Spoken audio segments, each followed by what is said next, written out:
Entonces ellas se acordaron de sus palabras y volvieron del sepulcro, dieron las noticias, las nuevas de todas estas cosas a los 11 y a todos los demás. Eran María Magdalena y Juana y María, madre de Jacobo, y las demás con ellas, quienes dijeron estas cosas a los apóstoles. Mas ellos les parecían locura las palabras de ellas y no las creían. Pero levantándose Pedro, corrió al sepulcro y cuando miró dentro, vio los lienzos solos y se fue a casa maravillándose de lo que había sucedido. Y he aquí, 2 de ellos iban el mismo día a una aldea llamada Emaús, que estaba a 70 estadios de Jerusalén, unas 7 millas. E iban hablando entre sí de todas aquellas cosas que habían acontecido. Sucedió que mientras hablaban y discutían entre sí, Jesús mismo se acercó y caminaba con ellos. Mas los ojos de ellos estaban velados para que no le conociesen. Y les dijo: ¿qué pláticas son estas que tenéis entre vosotros mientras camináis? ¿Y por qué estáis tristes? Respondiendo uno de ellos, que se llamaba Cleofas, le dijo: ¿eres tú el único forastero en Jerusalén que no has sabido las cosas que en ella han acontecido en estos días? Entonces él les dijo: ¿qué cosas?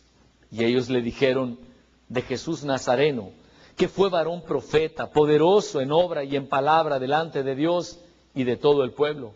Y cómo le entregaron los principales sacerdotes y nuestros gobernantes a sentencia de muerte y le crucificaron. Pero nosotros esperábamos que Él era el que había de redimir a Israel. Y ahora, además de todo esto, hoy es ya el 3er día que esto ha acontecido. Aunque también nos han asombrado unas mujeres de entre nosotros, las que antes del día fueron al sepulcro, y como no hallaron su cuerpo, vinieron diciendo que también habían visto visión de ángeles, quienes dijeron que Él vive. Y fueron algunos de los nuestros al sepulcro, y hallaron así como las mujeres habían dicho, pero a Él no le vieron. Entonces Él les dijo: oh insensatos y tardos de corazón, para creer todo lo que los profetas han dicho. ¿No era necesario que el Cristo padeciera estas cosas y que entrara en su gloria?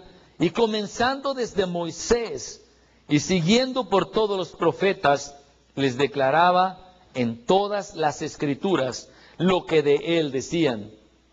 Llegaron a la aldea donde iban, y Él hizo como que iba más lejos, mas ellos le obligaron a quedarse diciendo: quédate con nosotros, porque se hace tarde, y el día ya ha declinado.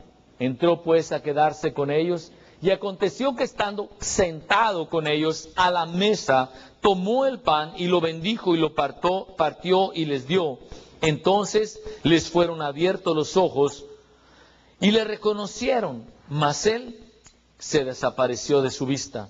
Y se decían el uno al otro: ¿no ardía nuestro corazón en nosotros mientras nos hablaba en el camino y cuando nos abría las Escrituras?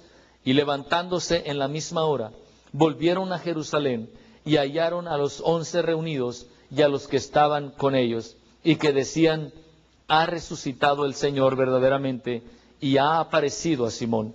Entonces ellos contaban las cosas que les habían acontecido en el camino y cómo le habían reconocido al partir el pan. Mientras ellos aún hablaban de estas cosas, Jesús se puso en medio de ellos y les dijo: paz a vosotros, shalom.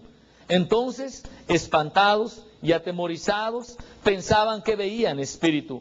Pero Él les dijo: ¿por qué estáis turbados? Y vienen a vuestro corazón estos pensamientos. Mirad mis manos y mis pies, que yo mismo soy. Palpad y ved, porque un espíritu no tiene carne ni huesos, como veis que yo tengo. Y diciendo esto, les mostró las manos y los pies, y como todavía ellos de gozo no lo creían y estaban maravillados, les dijo: ¿tenéis aquí algo de comer? Entonces le dieron parte de un pan asado y un panal de miel, y él lo tomó y comió delante de ellos. Y les dijo, estas son las palabras que os hablé, estando aún con vosotros, que era necesario que se cumpliese todo lo que está escrito de mí en la ley de Moisés, en los profetas y en los salmos. Entonces les abrió el entendimiento para que comprendiesen las escrituras, y les dijo, así está escrito, y así fue necesario que el Cristo padeciese y resucitase de los muertos al tercer día, y que se predicase en su nombre el arrepentimiento y el perdón de pecados en todas las naciones, comenzando desde Jerusalén. Y vosotros sois testigos de estas cosas. He aquí, yo enviaré la promesa de mi Padre sobre vosotros, pero quedaos sobre vosotros en la ciudad de Jerusalén hasta que seáis investidos del poder desde lo alto. Gloria al Señor. Yo le llamo a este mensaje gozosos y maravillados, porque en el versículo 41 dice que ellos estaban gozosos y maravillados cuando Él habló con ellos. Yo veo aquí en la palabra de Dios algo tremendo, muy importante. Miren, si nosotros tuviéramos una pequeña semilla en la mano y yo le dijera a una persona, esta es una semilla de rosal, y la persona me dijera, no, yo creo que esa es una semilla de clavel. Yo dijera, no, es de rosal, no, es de clavel. Hay una forma como nosotros podemos corroborar con toda certeza si es de rosal o es de clavel. La forma es sembrando la semilla, dejando que muera, vamos a decirlo así, sembrando la semilla, dejando que eche una planta. Si salen rosas, es rosal. Si salen claveles, es clavel. En la palabra de Dios, en Romanos, dice que cuando Cristo Jesús resucitó, corroboró y certificó quién era Él. ¿Quién era Él? Ahora, es diferente para nosotros que estamos ahora creyendo en el Señor, es diferente para nosotros que en el tiempo pasado para las personas que no sabían lo que iba a pasar. Aunque ellos estaban con el Señor y habían visto milagros, pero ellos no sabían todavía en ese momento lo que iba a suceder. Sabían que el Señor estaba declarando esa realidad, se los había dicho, pero tenemos que ser reales y no juzgar a los discípulos de antemano y decir, oh, si yo hubiera sido uno de los 12 de Jesús, con toda seguridad yo le hubiera creído al Señor desde un principio, con toda seguridad yo nunca lo hubiera negado, con toda seguridad. No, tenemos que ser un poco más humildes que eso, yo creo, y decir, quizá yo mismo hubiera corrido cuando lo pescaron al Señor. ¿Cierto o no es cierto?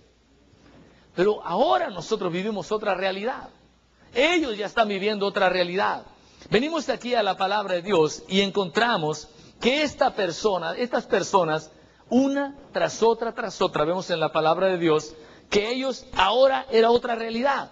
El tema de la resurrección de Jesucristo no es como, bueno, un tema más. El tema de la resurrección de Jesucristo es la base central. Ahorita voy a demostrar.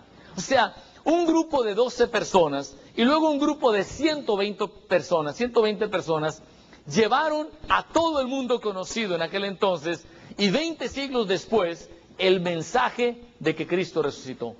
Estuvieron dispuestos a morir por la convicción que tenían. De hecho, muchos de ellos murieron por ello. ¿Por qué? Porque ellos eran testigos de esa realidad. Amén. Entonces,